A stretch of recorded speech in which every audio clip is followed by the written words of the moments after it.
Genesis chapter 33. Jacob and Esau meet. Jacob looked up and saw that Esau was coming with 400 men.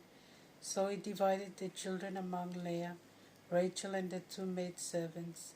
He then put the maidservants in front with their children, then Leah with her children, and Rachel and Joseph last of all.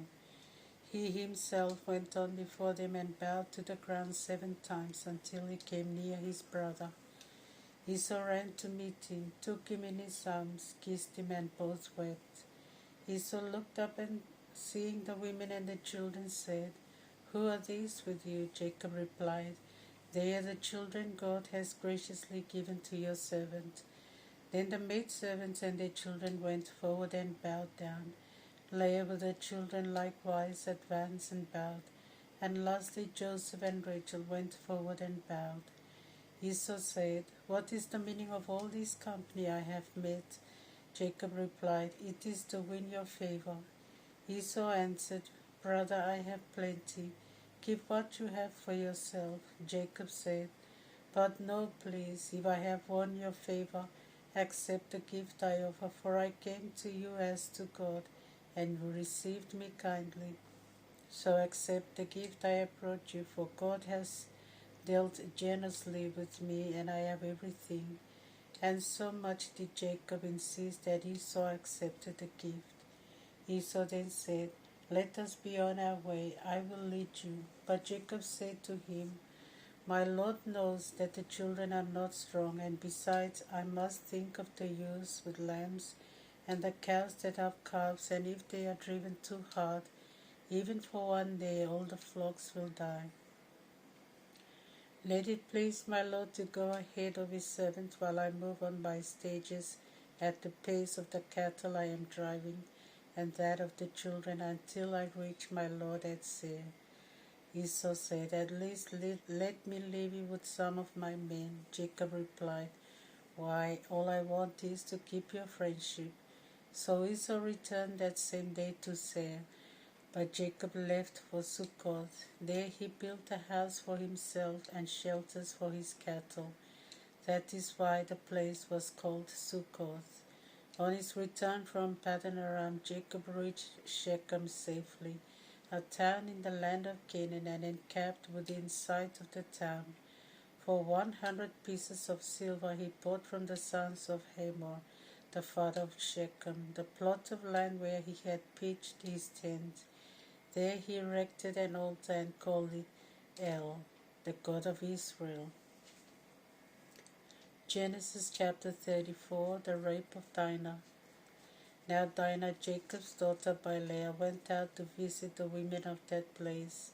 When Shechem son of Hamor the Hivite, the prince of that country, saw her, he seized her, raped her, and dishonored her. He was attracted to Jacob's daughter Dinah and loved the girl and spoke to her affectionately. Shechem said to his father Hamor, "Get me this girl to be my wife." Now Jacob heard how his daughter Dinah had been dishonored, but said nothing until his sons who were in the fields with his cattle came home. Hamor, father of Shechem, went to speak with Jacob. When Jacob's sons returned from the fields and heard what had happened, they were indignant and very angry that Shechem had committed what was an outrage in Israel by lying with Jacob's daughter, something which should never be done. But Hamor spoke to them, saying, "Shechem, my son, deeply loves your daughter. Please give her to him to be his wife. Let us intermarry. Give us your daughters and take our daughters for yourselves. You will settle with us, and the land is there before you to live in it, travel through it, and acquire property in it." Shechem spoke to the father and brothers of the girl, "If I have found favor with you, I shall give you whatever you ask of me. Fix a high price for the marriage, and whatever gift you require. Whatever you ask, I will give, but only let me have the girl as my wife." Revenge. Jacob's son gave a cunning answer to Shechem and Hamor because Shechem had defiled their sister. "We cannot do such a thing, give our sister to an uncircumcised man, for that would be a disgrace for us. Only on one condition would we consent, that you and every male become like us and be circumcised. Then we will give you our daughters and take yours, live with you and with you become one people. But if you do not listen to us and be circumcised, we will take our daughter and go." What they said pleased Hamor and Shechem his son. Shechem lost no time in doing what was demanded, for he was truly in love with Jacob's daughter, and he was the most honored in his father's family. So Hamor and his son Shechem went to the gate of their city and spoke to their fellow citizens. "These men are peaceful. Let them settle here and move around freely. The land is vast enough for them. We shall marry their daughters and give our daughters in marriage to them. But on one condition will these men agree to live with us and become one people with us, and that is, that every male among us be circumcised, as they themselves are. If we agree with them, their flocks, their possessions, their cattle will be ours. Let us do what they ask, and they will settle with us." All those who went out to the gate of the city agreed with Hamor and Shechem, and every male was circumcised. 3 days later, when they were still in pain, 2 of Jacob's sons, Simeon and Levi, Dinah's brothers, taking their swords, entered and took the town by surprise, and slew Hamor and Shechem and all the males. They took Dinah from Shechem's house and went off. Jacob's other sons came upon the dead bodies and plundered the city because their sister had been defiled. They took their flocks and their herds and their donkeys, whatever was in the city and whatever was in the fields, all their wealth, all their women and children. They plundered all that was in their house. Then Jacob said to Simeon and Levi, "You have brought trouble on me, making me hateful to the people of this land, the Canaanites and the Perizzites. I have only a few men, and if the others unite against me and attack me, I shall be destroyed, myself and my household." But their reply was, "Is it right for him to treat our sister as a prostitute?" Genesis chapter 35. Return to Bethel. God said to Jacob, "Go up to Bethel and settle there. Build an altar there to God who appeared to you when you were fleeing from your brother Esau." Jacob said to his family and to all those who were with him, "Get rid of the foreign gods you have with you. Purify yourselves and change your clothes. We will then go up to Bethel. There I will make an altar to God who helped me when I was in trouble and who was with me during my journey." So they gave Jacob all the foreign gods they had as well as their earrings, and Jacob hid them under the oak that was near Shechem. They then left, and a mighty terror fell on all the surrounding towns, with the results that no one followed in pursuit of the sons of Jacob. When Jacob and all those with him came to Luz in Canaan, which is called Bethel, he built an altar there and called the place El Bethel, because it was there that God had shown himself to him when he was fleeing from his brother. At that time Rebekah's nurse Deborah died and was buried near Bethel, below Bethel, near the oak. That is why it was called the Oak of Tears. God appeared again to Jacob when he arrived from Paddan Aram and blessed him. God said to him, "Your name is Jacob, but no longer will you be called Jacob, for Israel will be your name." So he was called Israel. Then God said to him, "I am God Almighty. Be fruitful and increase in numbers.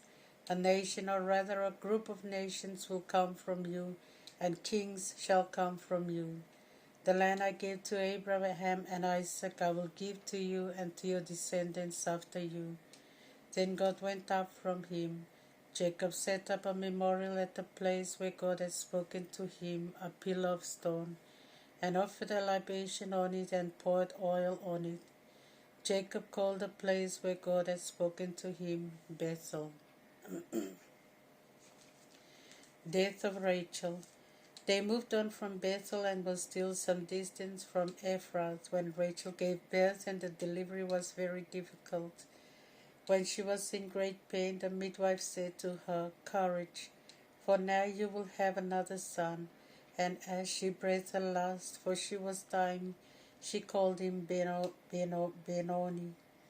But his father named him Benjamin. So Rachel died and was buried on the way to Ephrath, that is Bethlehem. And Jacob placed a memorial over her tomb, which marks the place of the tomb to this day. Israel journeyed on and pitched his tent beyond Migdal. While Israel was living in that region, it happened that Reuben went and lay with Bilhah, his father's concubine, and Israel heard of it. The 12 sons of Jacob. Jacob had 12 sons. By Leah, Reuben, Jacob's eldest son, then Simeon, Levi, Judah, Issachar, and Zebulun. The sons by Rachel, Joseph and Benjamin. The sons by Bilhah, Rachel's maidservant, Dan and Naphtali. The sons by Zilpah, Leah's maidservant, Gad and Asher. These were the sons born to Jacob in Paddan Aram. Death of Isaac. Jacob came home to his father Isaac at Mamre at Kiriathaba, that is Hebron, where Abraham and Isaac had lived for some time. After living 180 years, Isaac breathed his last and was gathered to his people at a good old age. His sons Esau and Jacob buried him. Psalm 17. Lament of the Innocent. Hear just cause, O Lord, listen to my cry. Give heed to my prayer, for there is no deceit on my lips. Let my defense come forth from you. Your eyes see what is right. Probe my heart, search me at night. Test me by fire, and you will find no wickedness in me. I have not sinned with my mouth as many do. I have kept your word and followed your law. My steps have been steadfast in your paths. My feet have not stumbled. I call on you, for you will answer me, O God. Incline your ear and hear my word. Show your wonderful life, O Savior of those who flee from their enemies and seek refuge at your right hand.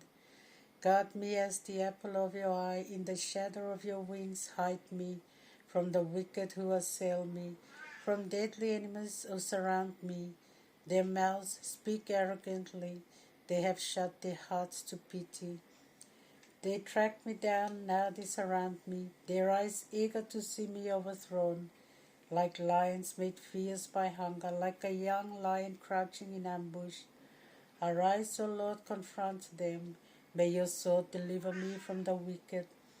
O Lord, strike your hand and save me from the wicked, whose hope for reward is all in this world.